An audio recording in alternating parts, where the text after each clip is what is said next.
మన ప్రభువు ప్రియ రక్షకుడు యేసుక్రీస్తు వారి శ్రేష్టమైన నామంలో మీ అందరికీ వందనాలు తెలియపరుస్తున్నాను.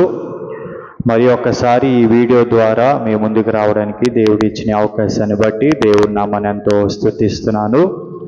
ఈరోజు ఈ వీడియో ద్వారా మీతో సిలువ వైపు యేసు వైపు పలికిన మాటలు గురించి, దాన్ని మనము ఐగుప్తు వాళ్ళు దేవునిపై పలికిన మాటలకి కంపేర్ చేసి మనం ఏం చేద్దామో మాట్లాడుకుందాం. దాన్ని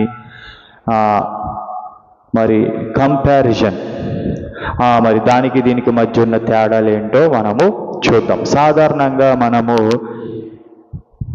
గుడ్ ఫ్రైడే రోజు యేసుక్రీస్తు వారి యొక్క సిలువ ధ్యానాలప్పుడు మనం సాధారణంగా వినేది ఏంటంటే, సిలువలో యేసుక్రీస్తు వారు పలికిన 7 మాటల గురించి ధ్యానం చేస్తారు.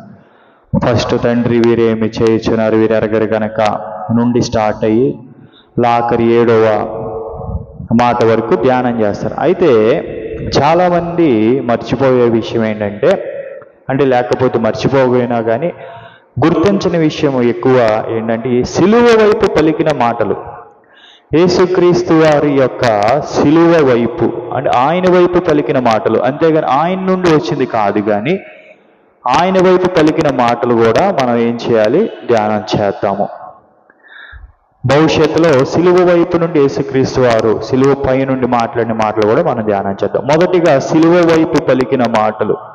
యేసుక్రీస్తు వారు సిలువలో ఉండగా ఆయన వైపు ఎవరెవరు ఏం మాట్లాడారో మనం ఏం చేద్దాము చూద్దాము. మొదటిగా లూకా సువార్త 23 మనము 37వ వచనంలో మనము చూస్తే, రోమా సైనికులు యేసుక్రీస్తు వారిని హేళన చేస్తున్నట్టుగా మనకి కనబడుతుంది. ఏం చేస్తారంటే, రోమా సైనికులు యేసుక్రీస్తు వారిని చూడండి, చదువుతున్నాను. నీవు యూదుల రాజు అయితే నిన్ను నీవే రక్షించుకోమని ఆయనను అపహసించిరి. చూడండి, యేసుక్రీస్తు వారిని రోమా సైనికులు ఏం చేస్తున్నారనంటే, నువ్వు యూదుల రాజు అయితే, ప్రియ దేవుని బిడ్డలారా, యూదుల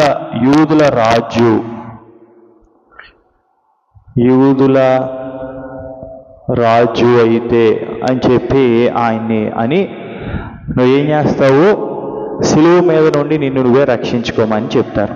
అయితే వాస్తవానికి ఆయన యూదుల రాజే కానీ, ఆయన సిలువపైకి ఎక్కింది రక్షించడానికే కానీ, ఆయన రక్షించుకుని ఆ సిలువ మీద నుండి దిగిపోతే మనందరికీ రక్షణ లేదని